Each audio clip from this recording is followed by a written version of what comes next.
Espiritu Santo. Inaanyahan ka namin upang manguna sa amin sa hapong ito. Panginoon Diyos, pinupuri ka namin, niluluhati ka namin, pinapasalamatan ka namin. Nararapat bang Panginoon na ikaw ay aming purihin at pasalamatan? Panginoon, inaamin at tinatanggap ko ang aking mga nagawang kasalanan. Patawarin niyo po ako sa lahat ng ito. Pati na mga bagay na nagawa ko na akala ko ay tama, subalit hindi ka lugod sa inyo, patawarin niyo po ako, Panginoon. Salamat, Panginoon, sa mga biyayang ipinagkaloob sa amin sa araw-araw nito. Panginoon, isinusuko ko ang aking sarili sa iyo, sapagkat kung wala ka sa aking buhay, wala akong magagawa. Panginoon, dinadalain ko ang buong pamunuan ng Barangay de La Paz sa pamumuno ng aming butihing kapitan ng barangay, Kapitan Jeff Laban Fernan, at ang lahat ng kawani na lagi niyo po kami ingatan at ilayo sa anumang sakit o kapahamakan. Nawa, Panginoon, ay bumalik na sa dating normal ang aming pamumuhay. Itinataas at dinadalain ko rin po, Panginoon, ang buong lupunan ng Barangay de La Paz.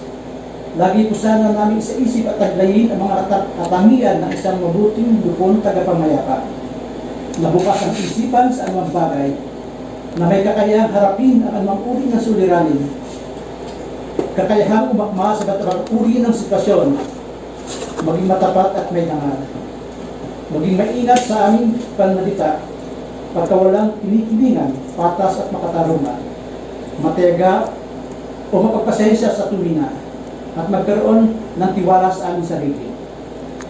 At nawa, Panginoon, ang maging laman-lagi ng aming isipan ay mga bagay na karapat-dapat at kapuri-puri, mga bagay na totoo, marangal, matuwid, malinis, kailig-ilig at kalalang-galang.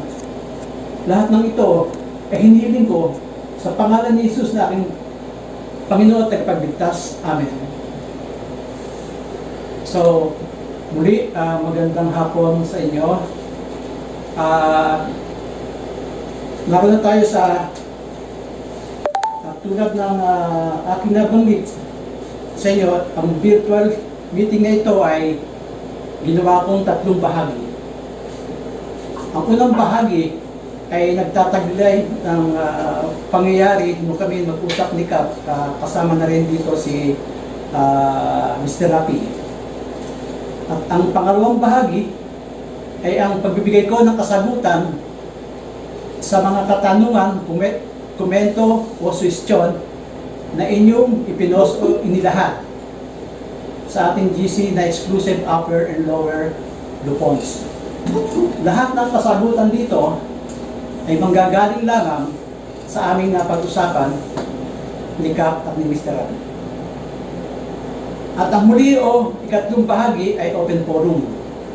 Yung mga bagay na hindi nyo ipinos at maaari nakalimutan nyo, maaari nyong itanong muli ngayon. At aming sasagutin ko katulong yung mga opisyalis ng lupon na sina Jacob, sina Marlon, sina Marisa, si Oyong, si Nonoy de Lima. At ang huli, nasabi ko na yun, at ang huling bagay ang open forum. Ngayon ay nasa unang bahagi tayo. Pagkatapos kung mabasa lahat, yung mga ipinos nyo sa GC natin, isinamarize ko yun. Dito ko ginawa ang agenda kung anong pakipag-usap ang gagawin ko kay Kapitan. Naganda ako at 3 ang nabuo kong katanungan na magko-cover na sa lahat ng katanungan ng mga lupon. Ang una sa akin naging agenda ay ang tanong na kung maaari na magsagawa ng pulong face-to-face para sa 40 katao sa panahong ito ng pandemya. Subalit, bago ako pumunta sa kanya, nag-research muna ako ng mga updated news. Ano ba ang kalagayan natin ngayon sa panahon ito ng pandemya? So, nabasa ko sa noong June 14 ay nag-announce si Presidente Duterte na still ang buong NCR Plus, kasama na rito ang Rizal at siyempre ang Antipolo, ay under GCQ pa rin. So, sa GCQ, may mga restrictions diyan na nagpuprohibit para tayo ay makapag meeting ng marami. Pagkat sa ayon doon sa restriction na yon tungkol sa meeting, sa mga conferences, 50% lamang ang inaalaw sa isang event, sa isang okasyon. So, since tayo ay 40 at ang ating pinaggaganapan ng meeting o pulong ay isang maliit na kwarto lang, so definitely hindi pwede.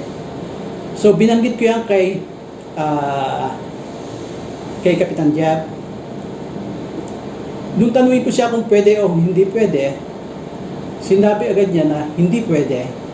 So, magkaisa yung aming nasa isipan. Kaya hindi ko kayo sinasagot noon pa kung bakit hindi tayo nagmi-meeting. Kasi alam ko naman kasi ang sitwasyon. Alam ko na hindi pwede. Yung iba sa inyo, nag-aakala na kaya hindi ako tumatawag ng meeting, dahil lang sa ayaw ko. Hindi ganon. Meron tayong batas na tinutupad. So, ang sabi sa akin ni Kapitan, hindi pwede. Subalit, magkakaroon naman tayo ng monthly meeting. At iyan ay sa pamamagitan ng virtual meeting ito na ngayon. At sinabi niya na ipaayos niya itong ipase-set up niya dito sa barangay office na kung saan ako ang magsasalita para na rin katulad ng sa webinar. Naka-attend naman siguro kayo sa webinar din. Ako ang magiging speaker, kayo ang mga tagapakinig. Subalit, two-way rin naman ito. Magkakaroon tayo kasi ng open forum sa bandang huling bahagi. So, ayun. So, nagkasundo na kami ni Kapitan na hindi magkakaroon ng face-to-face o actual meeting sa panahong ito hanggat nasa under GCQ tayo. Pero susuportahan niya tayo, i-offer niya itong opisina, itong station na ito, para magkaroon ng kaganapan yung ating monthly Lupon meeting.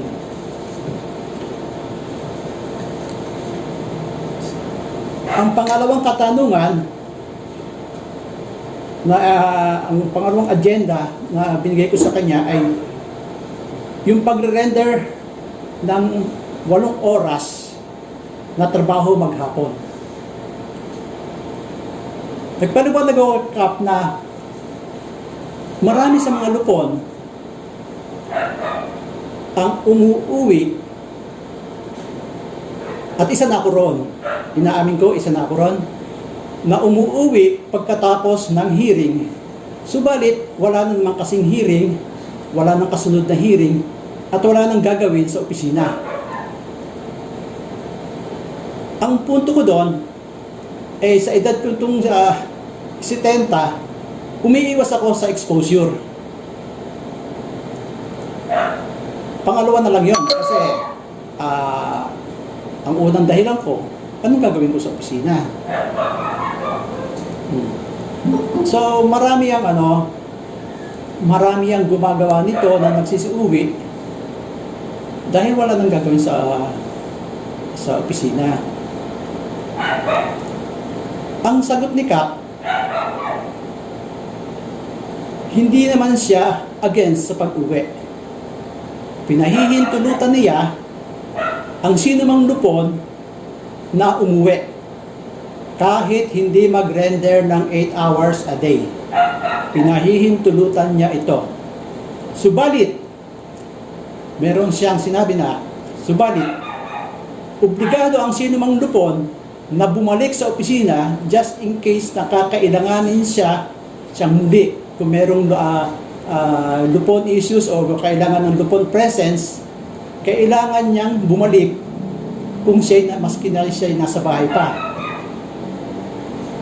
Kung sakaling hindi siya bumalik, nagkasundo na lang kami, hiniling ko na lang kay Kap na, sige, para maging parehas, kung nag-undertime siya, dahil sa sarili niya kagustuhan at hindi siya bumalik, kaltasan na lang ng 500 yung di niya pagbalik at ilagak ito sa pondo ng mga lupon at ito ay gagamitin ng lupon sa mga future events.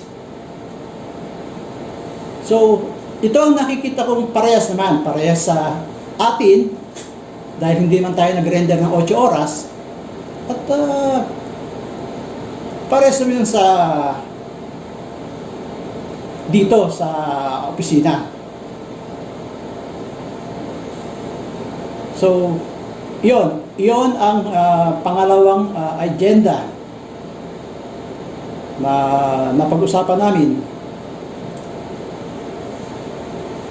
Ang pangatlo ay ang under whose control ang lupon sa Annex 2. Is it under the control of the barangay captain, OIC, or the lupon president?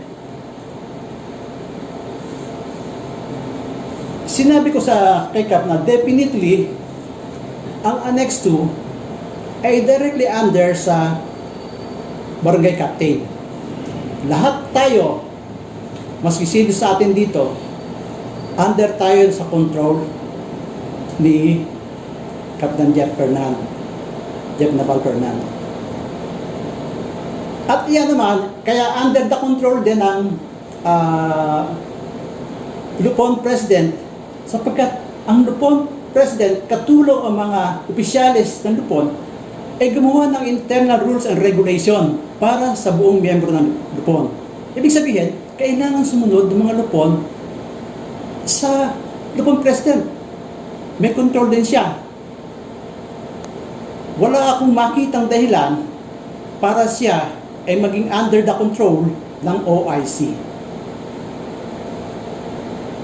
Hindi kailangan siya makontrol ang sinumang lupon ng OIC. Dito sa Maine, pagkatapos ng hearing, ang sinumang lupon ay umaalis at nagpapaalam sa sekretary lamang. Hindi na yun umaakyat sa opisina ng barangay captain para magpaalam o sa pasabihan ako na sila alis na. Sapat ng paalam ang sa sekretary. Ako tuwing aalis ako sa aking duty, nagpapaalam ako sa secretary. Sinasabi ko, alis na ako, wala naman kasing hearing. Subalit kung sakaling kakailanganin ako, nandyan lang naman ako sa bahay, malapit lang naman, at babalik agad ako. So, iyon ang sinasabi ko sa secretary. Sa mga tuwid, ang Annex 2 ay hindi kaiba sa main at saka sa Annex 1.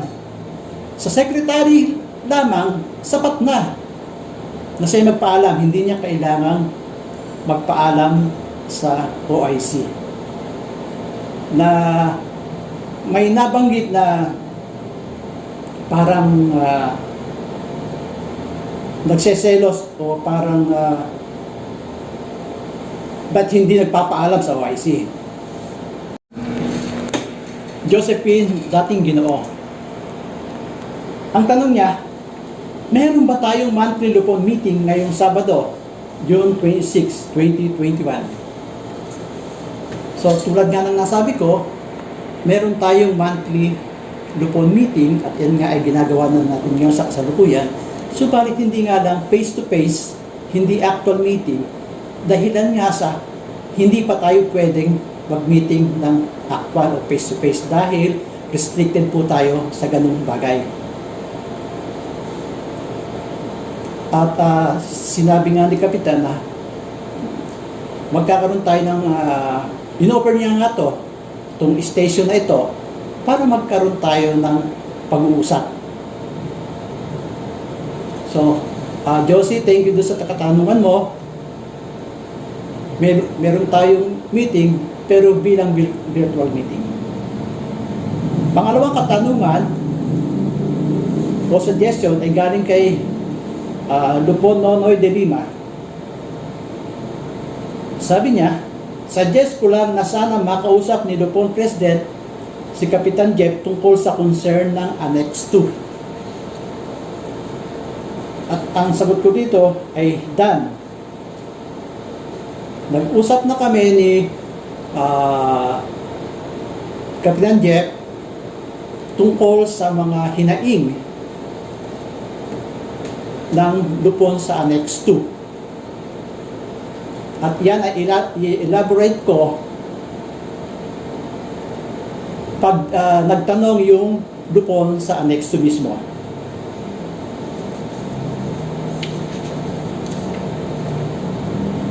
Ang sunod na nagtanong ay si Nora Amante. May pagkakaiba ba ang Lupon sa Annex 2 kumpara sa Lupon ng Main at Annex 1? Bakit pagtapos na ang paglulupo namin at wala na kaming i-hearing, binabawalan kaming umuwi? Ang sagot ko dito ay walang kaibahan ang Lupon sa Annex 2 kumpara sa Lupon sa Annex 1 at sa Main. Pare-pareho lamang ang karapatan nating mga Lupon. Kung ang Lupon sa Main 1 at ang Lupon sa Annex 1, sa Main at saka sa Annex 1, ay umuuwi pagkatapos ng hearing at wala naman silang kasunod na hearing, maaari din itong gawin ng mga Lupon sa Annex 2. Hindi sila dapat pagbawalan na umuwi. Pare-pareho tayo ng karapatan, pare-pareho tayo ng pribilehiyo.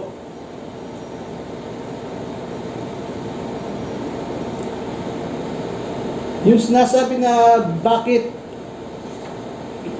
pagtapos ng paglulupo namin wala na kaming i-hearing, binabawalan kaming umuwi. Ngayon ay maaari na kayo magsalita na may karapatan kayo or may pribilehiyo kayo. Hindi ito karapatan. Pag pinigilan kayo, pwede kayong pigilan. Pribilehiyo ito dahil ito pansamantala lang dahil epidemic. So pag kayo pinigilan, pwede kayong mga atwiran.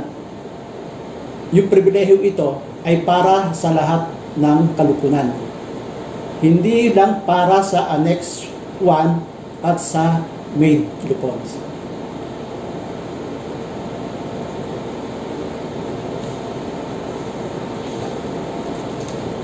Doon naman tayo sa susunod na nagtanong. Si Lupon Armando de los Santos.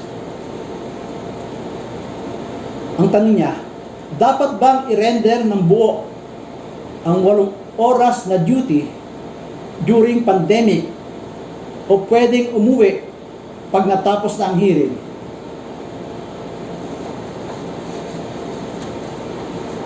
Ang masasabi ko dito, dapat mong i-render ng 8 hours ang iyong duty habang may hearing pa. Kung sa loob ng 8 hours ay may hearing, sa loob ng 8 hours, i-render mo yon. Subalit hindi naman nangyayari yung ganon. Dahil minsan, kalahating araw lang, tapos na yung hearing. So, hindi obligado, hindi dapat mong ubusin yung 8 oras sa opisina kung wala ka namang ginagawa. At nabanggit ko rin na kapag umuwi ka at kung sakali ikaw ay patawag na muli, bumalik ka. Sapagkat iyon ang ating tungkulin. Pag tayo naka-duty, dapat tayo nasa opisina kung tayo kinakailangan.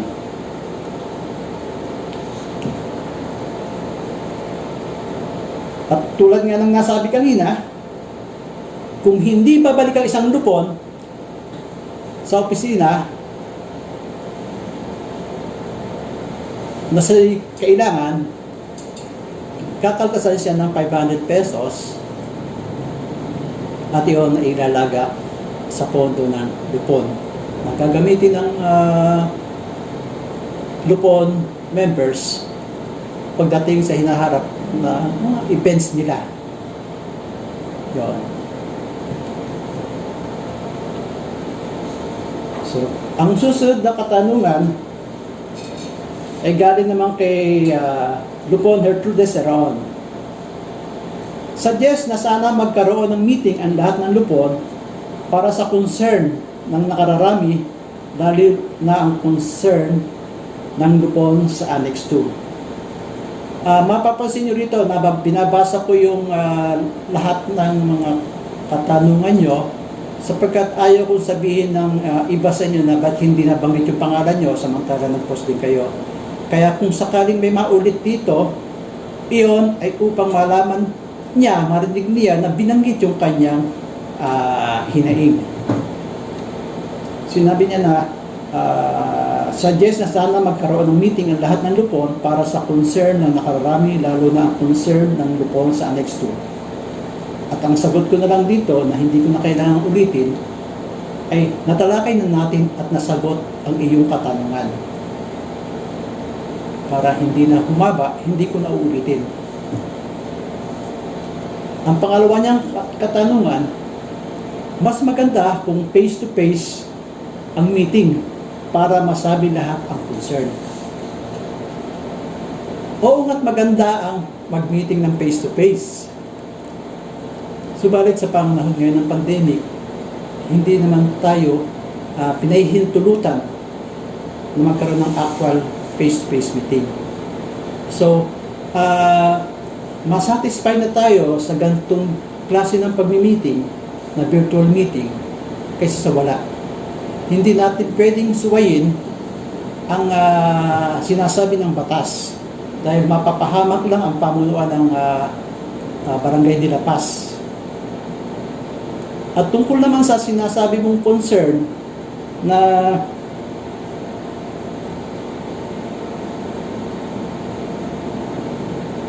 hindi mo masabi,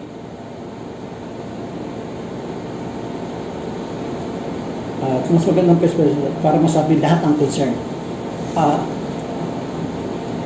Yung sinasabi mo para masabi ang lahat ng concern, ano ang dahilan o ano ang pumipigil para hindi mo masabi ang lahat ng gusto mong sabihin concern? Malaya ka naman makapag-post sa Facebook tungkol sa lahat ng concern na nais mong maparating. Ang actual face-to-face at saka itong ganitong virtual meeting, wala naman yung kaibahan tungkol sa pagpaparating ng mga hinaing.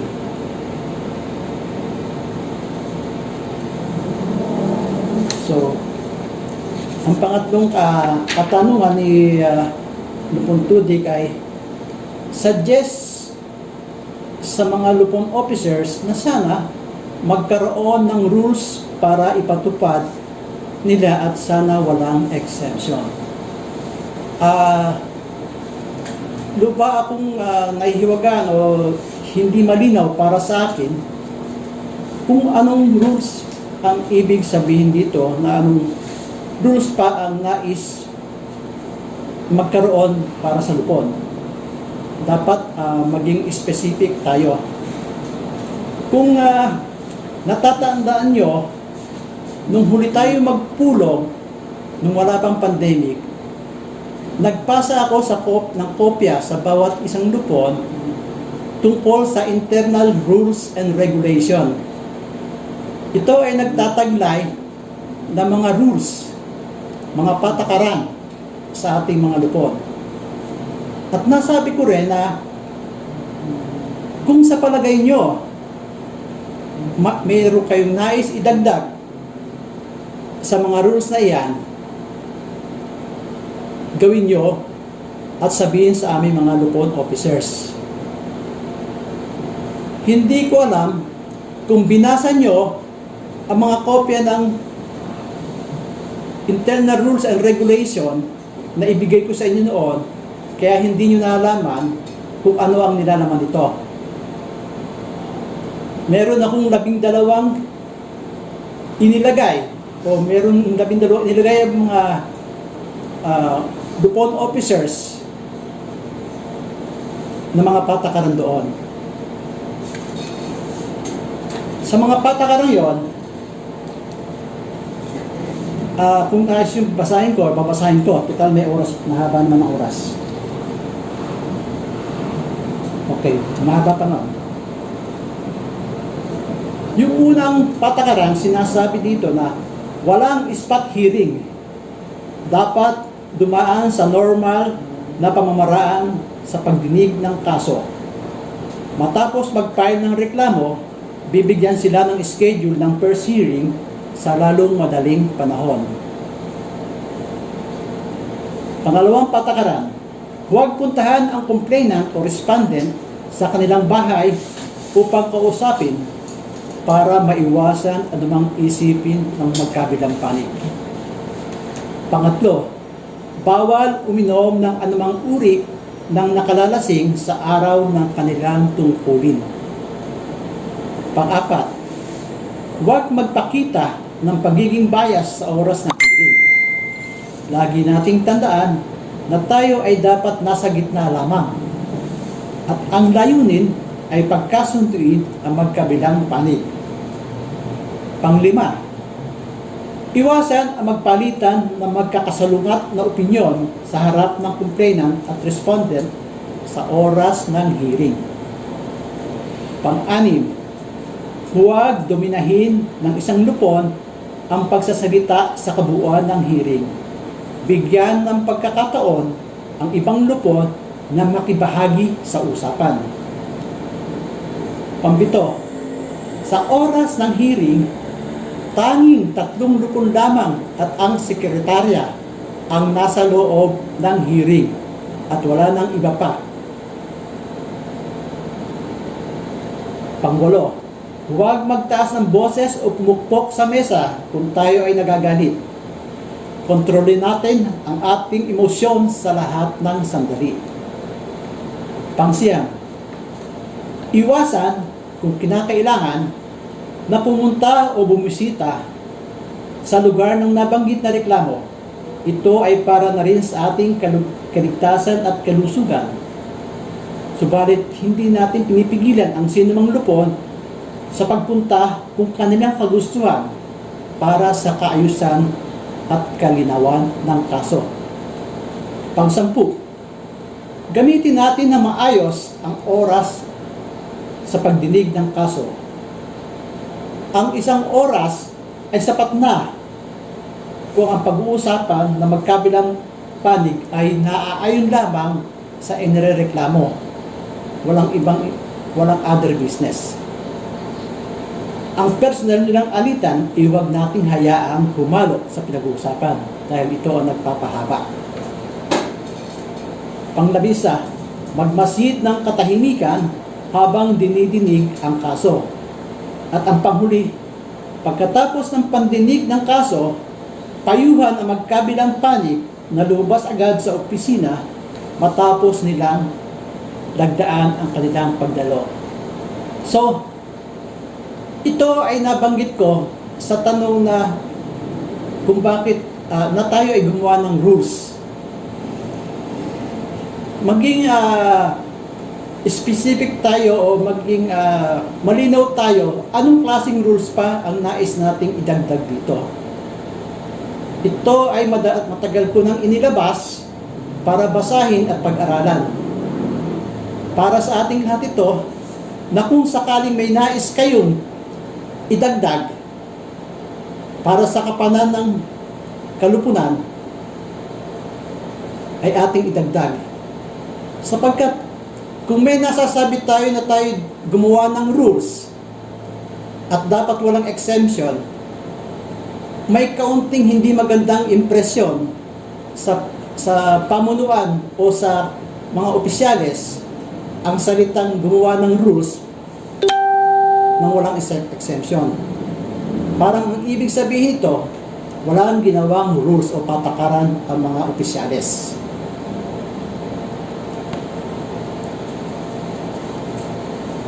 Ang susunod na katanungan, pakisagot po. Ito ay pang-apat na katanungan pa rin ni Lupon Tutik. Ang pang-apat na katanungan niya ay ito. Pakisagot po mga Lupon officers ang tanong ni Lupon Nora kung ano ang kaibahan ng mga Lupon sa main at Annex 1 kumpara sa Lupon sa Annex 2. Medyo natawa naman ako ng konti dito sa tanong na ito. Pakisagot po mga Lupon officers ang tanong ni Lupon Nora. Na para bang ang ibig sabihin, kung si Lupon Nora lang ang magtatanong, ay hindi namin bibigyan ng aksyon. Yun lang tanong ni Lupon Nora, sapat na para namin aksyonan at hindi na namin kailangan na sigudahan pa ng ibang Lupon. Ganun pa man, kung nais muling marinig kung ano yung sinabi ko kay Lupon Nora, dahil inulit yung katanungan, ganito po ang tanong ni Lupon Nora Amante. May pagkakaiba ba ang Lupon sa Annex 2 sa Lupon ng Main at Annex 1? At bakit pagtapos na ang paglulupon namin at wala na kaming ihihiling, binabawalan kaming umuwi? At ang sagot ko nga po dito ay walang kaibahan ang mga Lupon sa Annex 1, sa Annex 2 at sa Main. Lahat tayo ay pantay-pantay dito, iisa ang ating karapatan. Kung ang isang Lupon ay pinahihintulutan na umuwi sa kanilang tahanan pagkatapos ng hearing, kung wala namang i-hearing, applicable po yun sa lahat.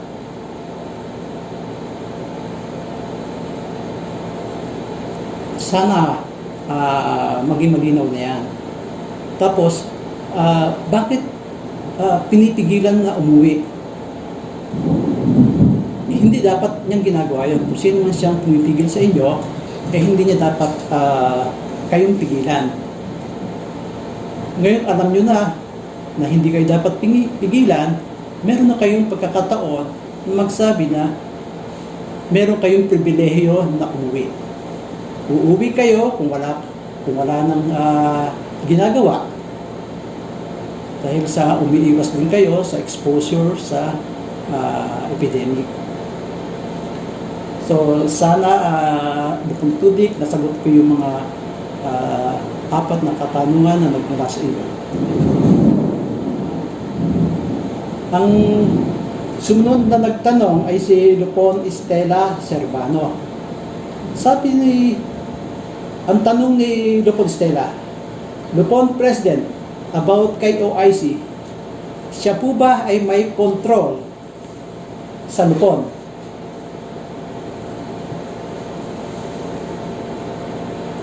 Nabanggit ko na rin kanina yan, na ang may control sa Lupon ay ang barangay captain at ang Lupon President.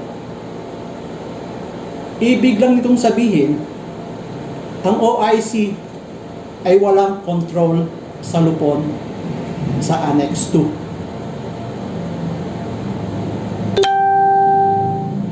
So malinaw yung sabi ko, wala siyang control. At tulad nga ng napaliwad ko kanina, ang Lupon President ang gumagawa ng patakaran gumagawa ng rules and regulation. Meron bang ginawang rules and regulation ng OIC para sa mga Lupon? Yun na lang ang simple katanungan doon. Kung wala siyang ginagawa para sa inyo, wala siyang karapatan putulin kayo. Bukod doon, maaring nagkaroon ng sentimento rin itong si Lupon Estela, mga taga-Annex 2, dahil sa Bakit nga naman, pagka may okasyon o may event, ang Annex 2, mga taga-opisina, bakit hindi inaanyayahan,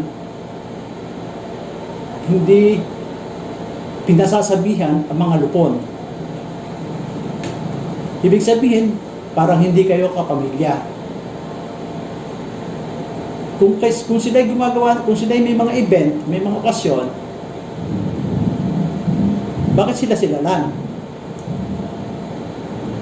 Bukod doon, nung ang isang lupon ng Annex 2 ay nagkasakit at nagre-request ng transport para maihatid sa bahay, hindi siya pinaunlakan na ihatid. Sa hindi malamang dahilan, bakit hindi pinagbigyan? So ito ang ilan sa mga sentiments ng mga lupon sa OIC. Pipigilan niya kayo sa kanyang kagustuhan, pero pagka kayo mahilig din sa kanya, hindi niya mapagbigyan.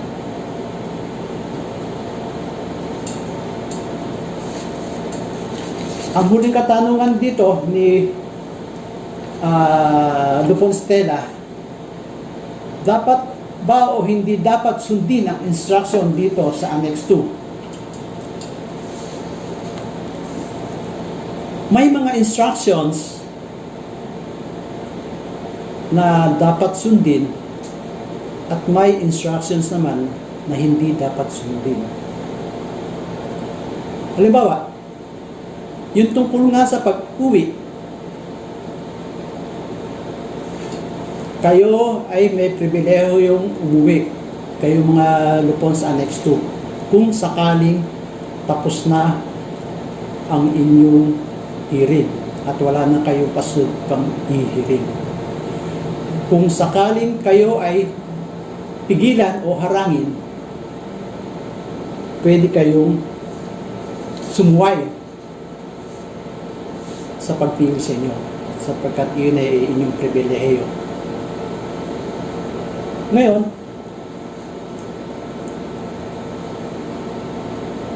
ang maaari lamang na instruction na pwede niyong sundin mula sa OIC ay kung ito ba ay may basbas ni Kapitan Jeff Navalbernal.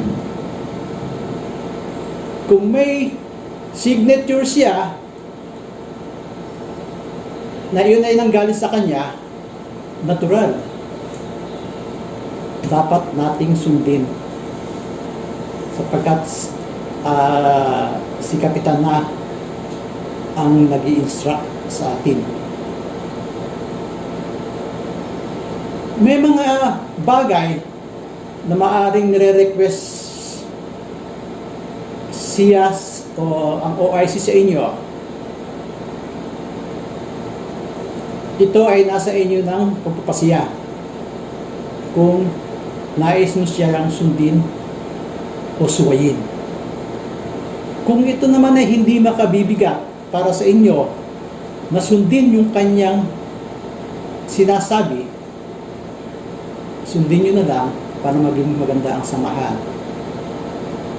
Subalit kung iyon naman ay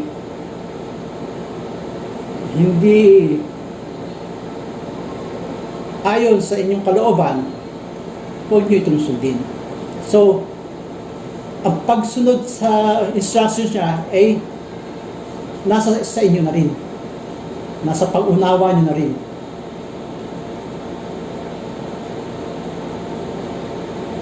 So, tapos ng lahat yung mga nakalap kong mga tanong, suggestion, komento sa Facebook page natin, doon sa ating group chat. Narito na tayo sa parte ng open forum. Lahat kayo ay maaaring mag-participate, magtanong. Parang po ako, ay boses ko kasi nawala po ako ng boses noong Monday. May katanungan lang po ako. Kasi po, pag naglulupon po kami, hindi po kami umaalis kapag meron pa kaming hearing. Hanggang 2 o'clock. Hindi po kami. Buuwi kami ng bahay. Tapos nag-book up ako namin na bakit daw kami nagsiuwi. Pumunta daw siya. Bawal daw kami umuwi. Kaya naguguluhan po kami kung bakit kami ginagawa po.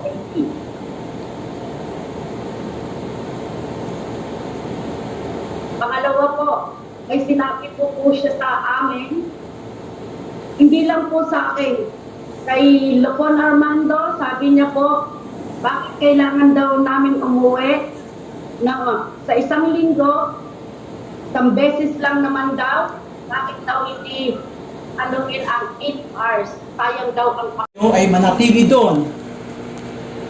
Iba ang yung hindi kayo komportable, wala kayong air conditioner. Electric pan lang yata sa inyo. isang electric pan po. Oh. So, sana maging tawad man sana tayo.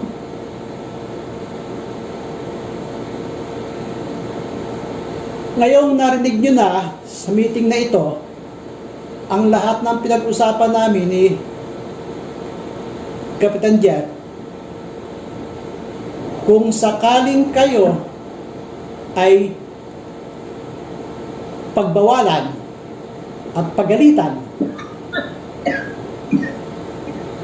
ituro nyo ako at i-refer nyo na ayon sa pinagmitingan ngayon, kayo ay pinahihintulutan na umuwi kapag wala ng hearing. Pupunta ako sa Annex 2 kung kinakailangan, kung patuloy kayong pagbabawalan.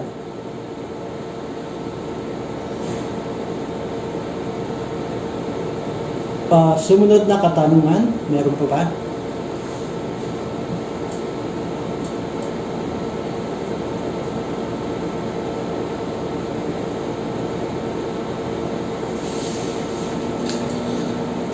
Taas ang kamay nung nais magtanong.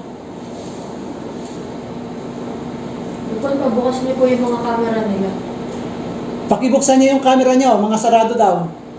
Bukas po ng camera.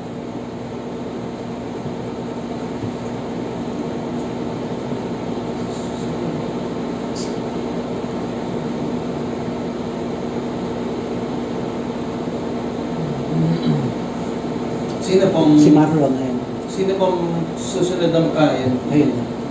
Paki-unmute na lang po ng mic nyo.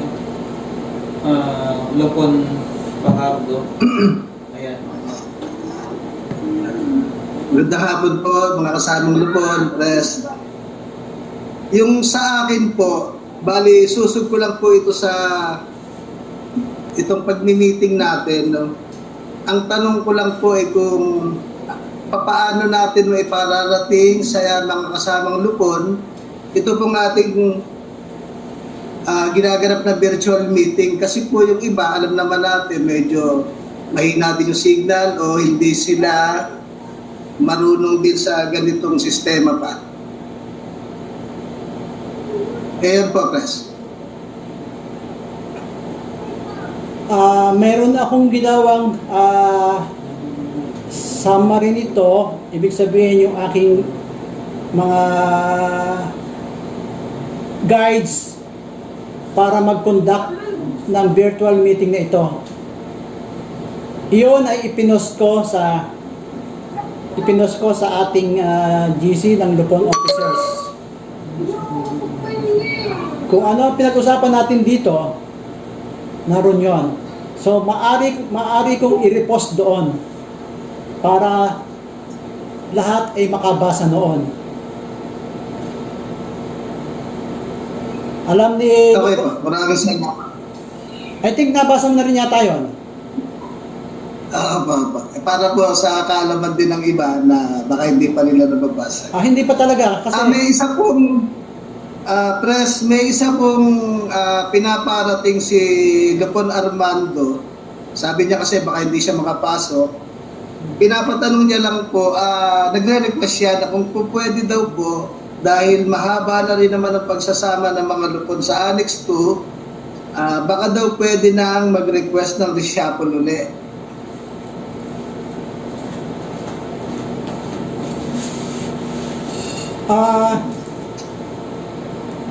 pag-uusapin namin ng mga lupon officers yan.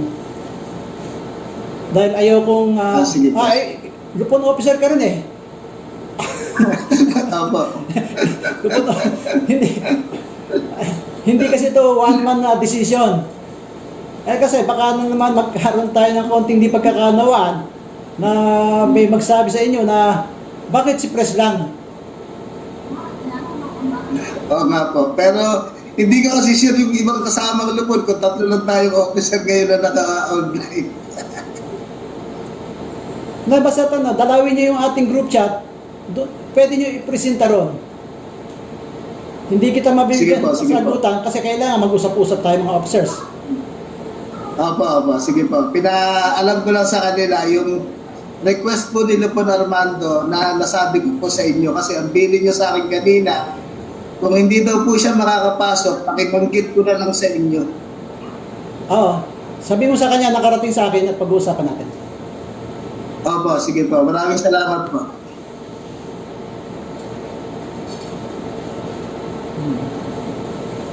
Kumusta na? Ano pa ang ating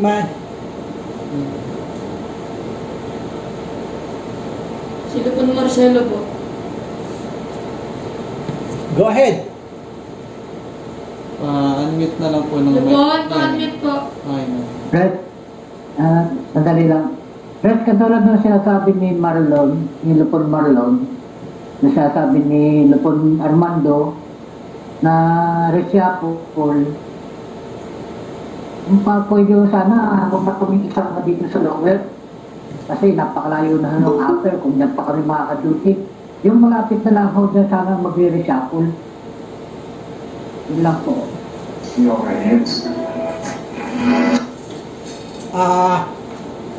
Lupon Marcelo.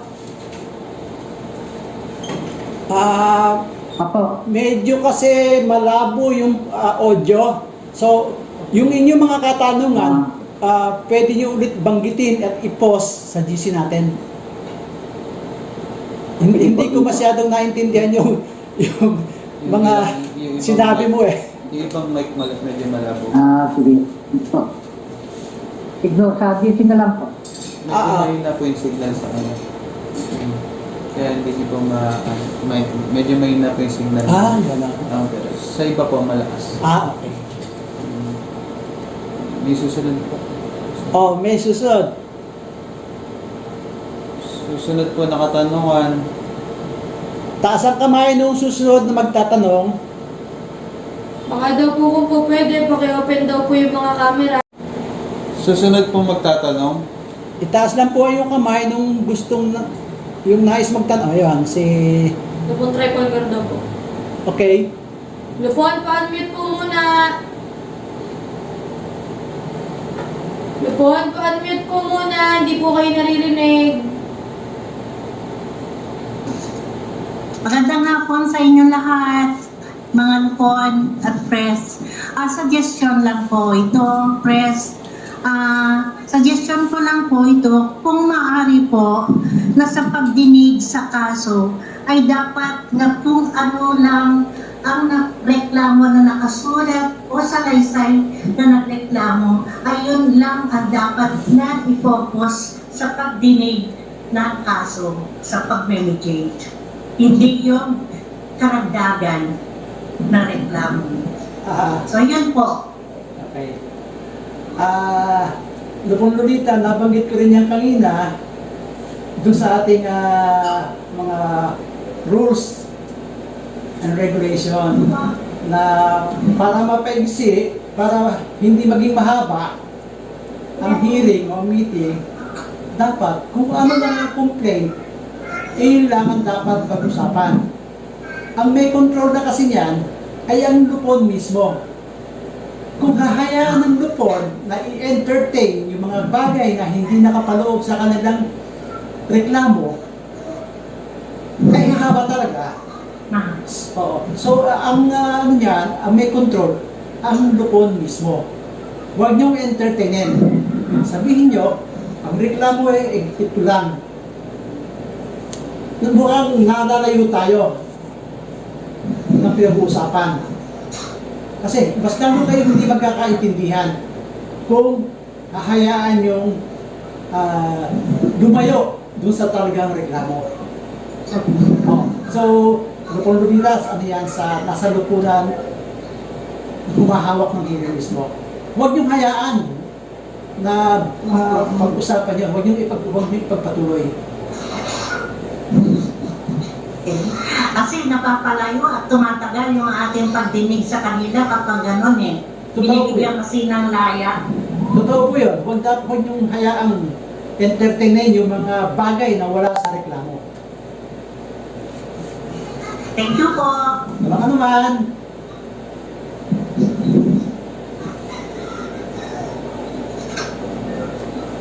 Susunod po ang tanong. Susunod na magtatanong.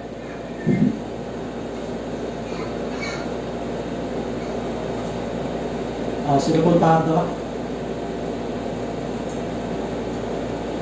1 minute na lang po, lupon.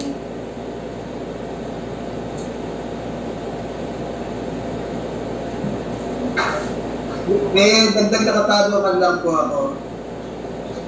Bali ito po kasing pangyayari na to, parang yung mga kaso po sinasampa sa Annex 2, tungkol po sa lupa.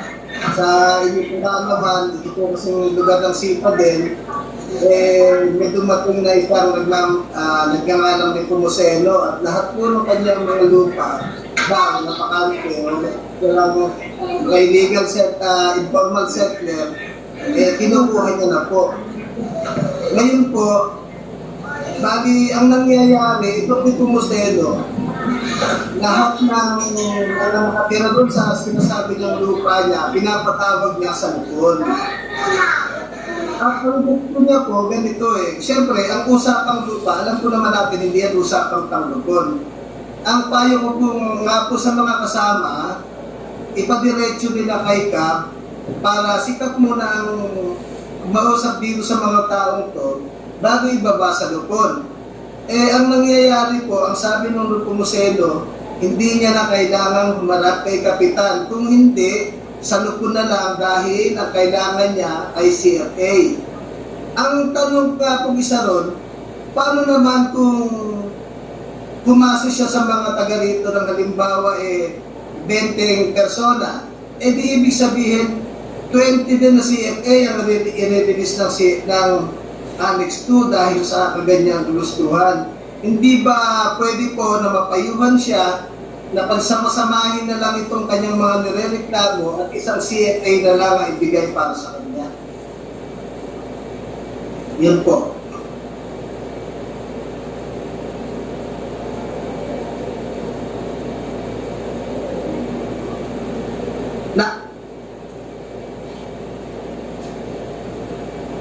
Lupon, pa-mute po, pa-unmute po ulit. Okay. Ulitin ko po sa una ulit. Ito po kasing lugar ng Citadel, marami pong kaso ng tungkol sa lupa. Meron po kasing dumating dito na ang sabi, mag-aari niya ang ibang parte ng Citadel. Ngayon po, pinayuhan po namin, kinausap ko po si Sec Ariel na sabihin doon sa nagkiklaim, umakyat kay Kap para si Kap ang magitan sa kanila doon sa mga informal settler na nakatirik ko no, sa kanyang lupa. Ngayon, ang sabi po nitong taong to, hindi niya na raw kailangan humarap kay Kap dahil ang gusto niya lang magkaroon ng CFA. Ang gusto niya, yung tao na lang kakausapin niya, hindi na siya dadaan kay Kap. Hindi po ba dapat sikap muna ang kausapin niya bago ibaba sa mga report. Total, alam naman po naman natin na ang mga kasong palupa na ganito, hindi po hawak ng lupon. Kung hindi, ito ay pang-korte na. Maging standard tayo sa ating mga desisyon. Kung dapat siyang dumaan kay CAP, ating siyang sabihin na talagang dapat siyang dumaan kay CAP. Hindi maaaring siyang masusunod. Kung ano ang sa palagay mo na tamang proseso, yun ang dapat niyang sundin. Yun nga po eh. Tapos, ang gusto niya, individual. Halimbawa, meron siyang kinasuhan na, halimbawa na lang natin yung 20 residente. Ang gusto niya po, lahat yun, i-issuehan ng CFA. Kung 20 yung sinampahan niya, 20 CFA din ang kailangan niya.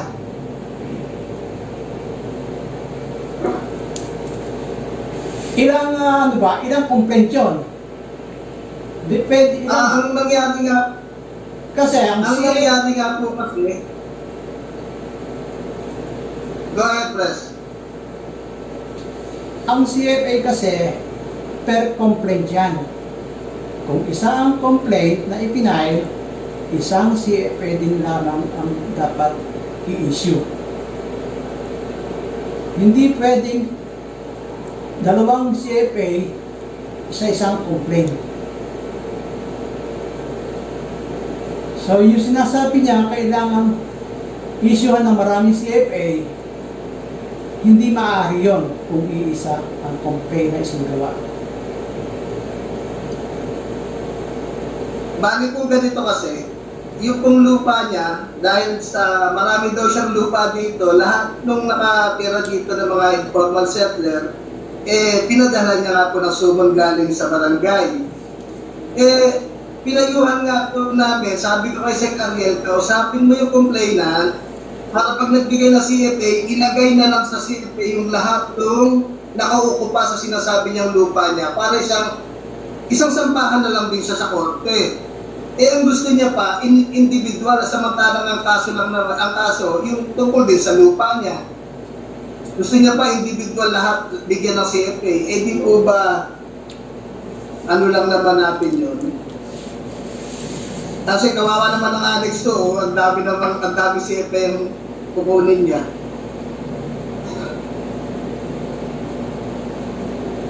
Ang masasabi sa iyo, Marlon, kung may isang reklamo, may karapatang humingi ng CFA kung hindi nagkasundo. Opo. Kung 5 ang reklamo at hindi nagkasundo, may karapatan silang magpagawa ng 5 CFA. Although hindi maganda sa imahe natin ang mag-issue ng maraming CFA.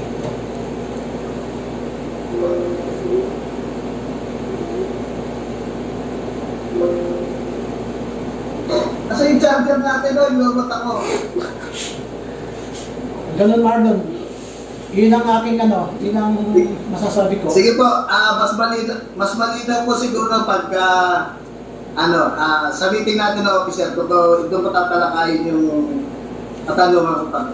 Kasi pag Sabado naman kasi, narito kami lagi sa dito. Duty namin pag Sabado. So, maaari tayo mag-meeting, mga lupon officers, pag-araw ng Sabado, dito sa Barangay Main. Okay. Gabi po.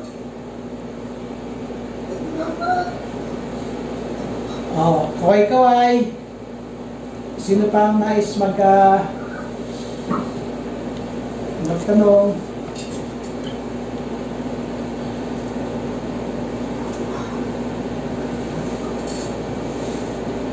Baka daw po may magtatanong pa po.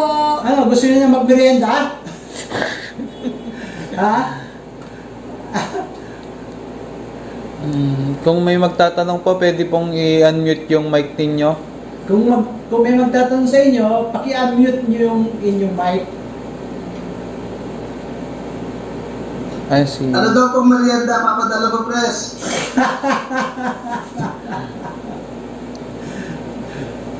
O sige, utang. Ayaw mo. Utang muna yung merienda. Ayaw yung merienda. Sige, may utang ako sa inyong isang merienda. Mas paano naman kami? Kasama siyempre kayo. Sige daw po, Lapon Guinness.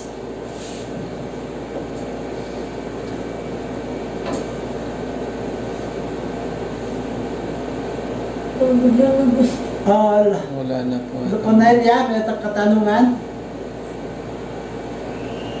Sino pa?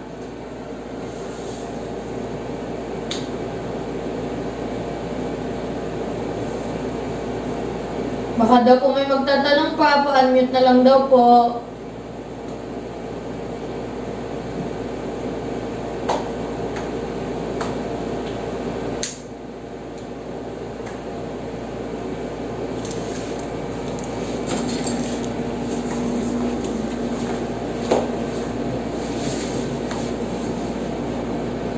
Siguro po yung iba yung nahiya magtanong sa GC. Paano hindi ko naririnig ang boses ni Lupon Marisa?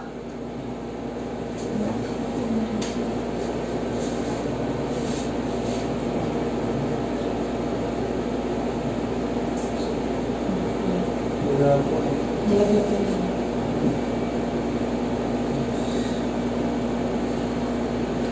Yung mga, ay si ano, ito si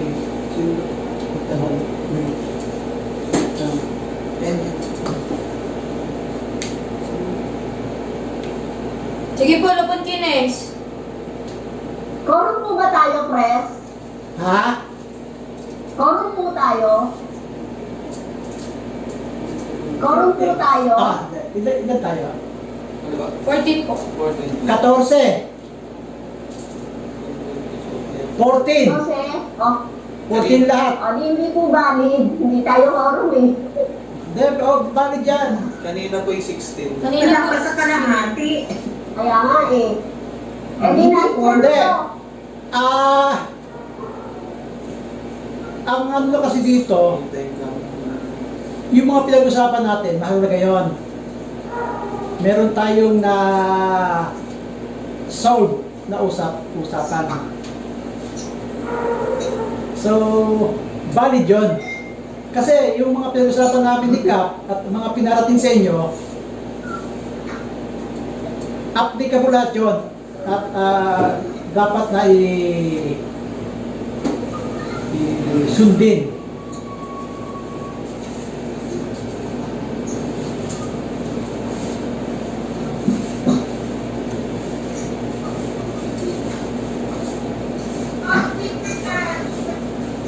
Ano?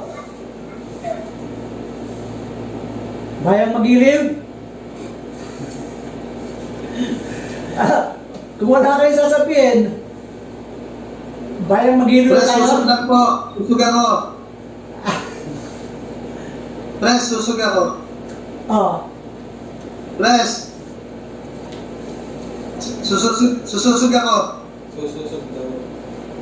Oh. Doon po sa kay 14 tayo, kasi po ang pinag-usapan naman yung binabaan na pag-usapan nila Pres at saka ni Cap. Hindi, wala naman po tayong pinag-usapan na dapat pagkasunduan para hindi maging valid ang pag-meeting natin. Oh. Mga kasama, itinawid lang naman ni Pres sa atin kung ano yung ano lang na pag-usapan. At saka yung mga katanungan po kasi ng mga kasamang Lupon, nasagot po doon sa pinag-usapan nila. Ngayon, kung meron pa pong kulang, pwede nyo pong ihabol ngayon na katanungan o kaya ilagay nyo sa GC natin. Kasi sa GC natin, palagay ko naman, lampas-lampas tayo doon sa kalahati. Yun po, salamat po. Oh. Ayan ha, Cornelia, valid ha? Kasi hindi naman pwedeng baguhin yung napag-usapan namin ni Cap. Oh. Baka nagugutom na kayo.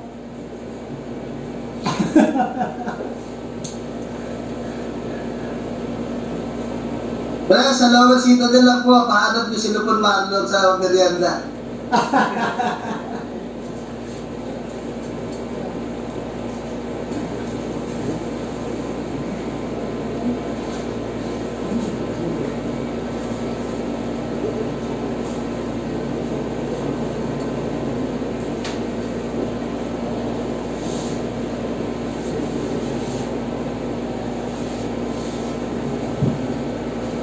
O, uwi na.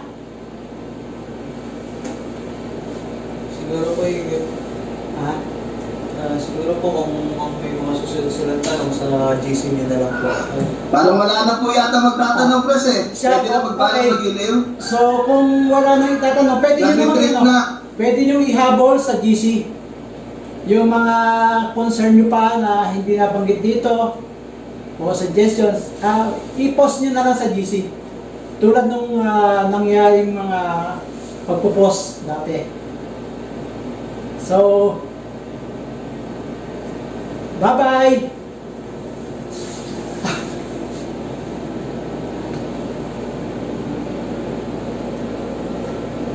Bye-bye po, maraming salamat po sa inyo. Sa susunod po, Bye po, mga lupon. Bye! Maraming salamat, Fred. Yan, Kap. Kap, nagkasakit na ako. Pag ginawa niyo dyan, ayaw kami pauwiin.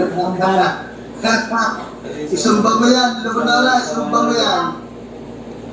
Kaya gusto kitang makausap talaga.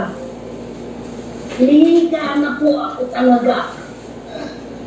Parang gusto niyang gayahin ka. Pag-aya ako sa kanya na pagka-COVID. Ay, nako. Sige po, bye-bye. Sige, bye-bye! See you sa susunod. Sign of COVID yan. Ay, nako. Higaan niya. Sobra. Ay, nako. Mag-birenda na lang kayo. Ay, Mag-birenda na lang kayo. kayo po. Okay. Dapat po nakakaya naman. Hindi! Kaya sabay-sabay po tayo kumain kung gusto niyo. Hindi, huwag na. Okay sa inyo dalawa. Eh, sige po, salamat. Okay. Baka sige po mga makakalimutan lupon, ako. ingat po. Tapusin na po namin. Sige. Baka meron pong... Baka meron po sama ng loob pa. Eh, sa GC na lang po. Paano po? Sige. Maraming salamat. Sige po.